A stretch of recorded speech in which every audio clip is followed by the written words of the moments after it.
What's going on? I'm Brandon. I got rumors for you consumers. Let's get right into it. So starting off, we have Titanfall. Oh no. Oh hell no.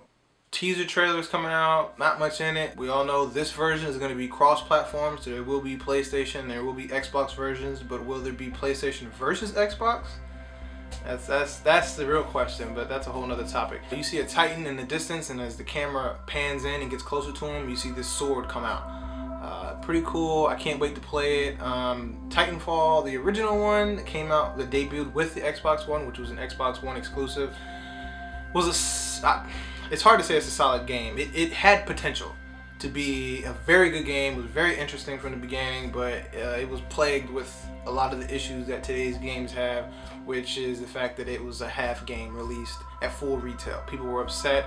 It didn't have a story mode. I think there was one shotgun in a shooting game, multiplayer shooting game. You have one shotgun, like two pistols. Like, a lot of people were upset, including me.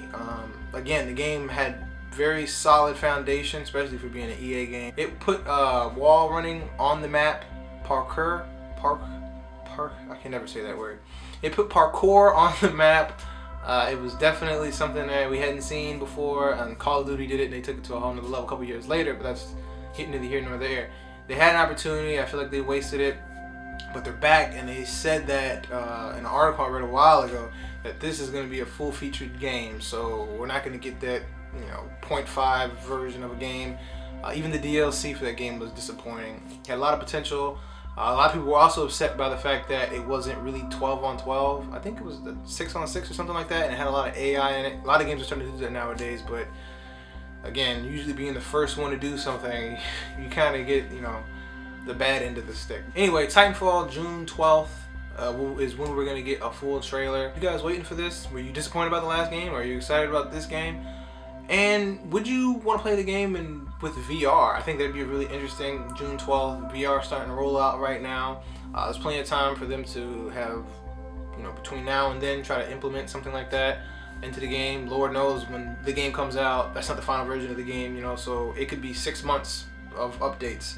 Would you guys like to see virtual reality, like actually inside of the bot? That'd probably be very dangerous. Switching to Gears of War 4. Wow! I'm going to start with the trailer that came out. You see JD running through a forest, and he's catching flashbacks of his dad and Anya. Did anybody catch Anya's face?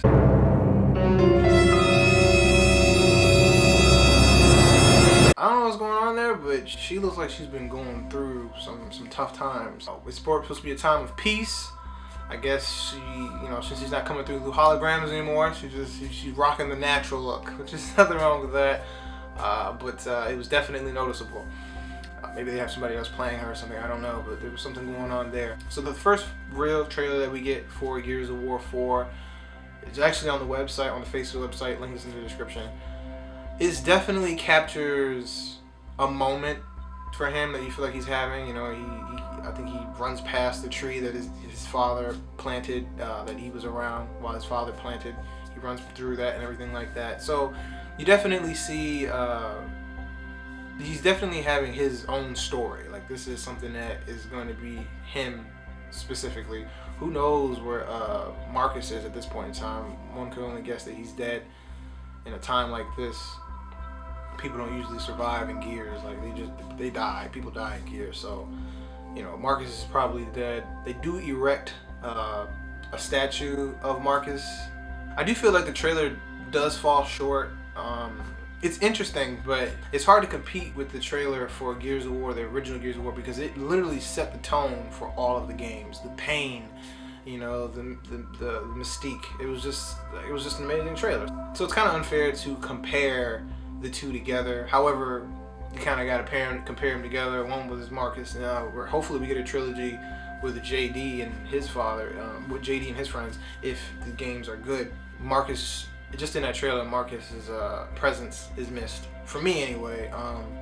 But at the same time, I'm definitely willing to give JD a chance. I would want to know somebody under the complete tutelage of Marcus would turn out like, especially if it's his son, so I'm definitely looking forward to that. Also, executions, I don't know if this was execution or taunt. Well, I guess they're one and the same. However, executions in the prior games, especially Gears of War 3, they had a whole bunch of animations for execution. They were demoralizing, they were extreme, and they were dark. This one was kind of comical. I mean, you attach them onto your gun and then you launch them 60, 70 feet, which in itself is comedic, especially if you can aim it at somebody and like down them. Like, that would be the greatest thing. Like, please, Coalition, if you're watching this, which you're probably not, but Coalition, if you're watching this and there's any chance to shoot somebody with a body and down them, please, that is something that I'm pretty sure everybody would love to do. If you play the game April 11th, and somewhere around that time period, you will get the beta codes on the 18th, and you can play from the 18th to the 1st. But if you haven't played it yesterday or anytime soon, you will get the beta, the open beta codes on the 24th by logging into the online game, Gears of War Ultimate, that is.